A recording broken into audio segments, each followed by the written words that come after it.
A Juan woman is recovering in the hospital after she was attacked by a dog on Christmas Day. Channel 5's Lucy Lopez spoke with the neighbor who ran to her help.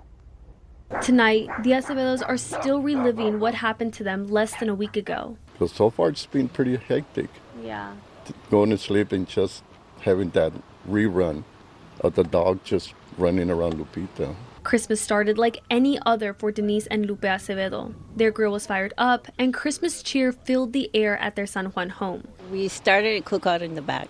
We're barely going to put the meat on the barbecue pit. A cry for help nearby changed what would have been a normal holiday. And then I just heard very soft voice, "Ayúdame," twice. "Ayúdame." Neighbors tell us on Christmas, Lupita was here outside her home working on her yard.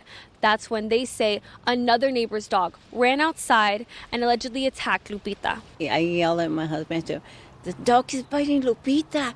And I started running and praying, "Oh, dear God, let Lupita be okay." The dog ran away and Denise ran to Lupita's aid. He opened his finger. She had a lot of bitten. The skin here was off. Oh, he really did something to her.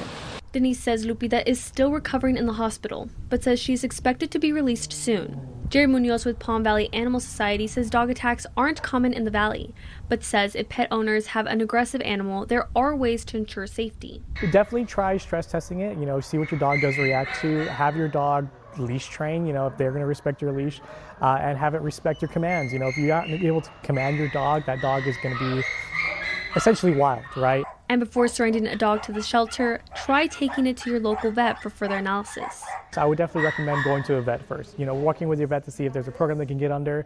Some dogs do have pretty high anxiety, so we give them trazodone, which is supposed to help their anxiety calm down, and maybe that works for them. The dog involved in the alleged attack was picked up by animal control. San Juan police says the dog owner is being charged with a misdemeanor for not securing the animal. In San Juan, Lucy Lopez, Channel 5 News at 6.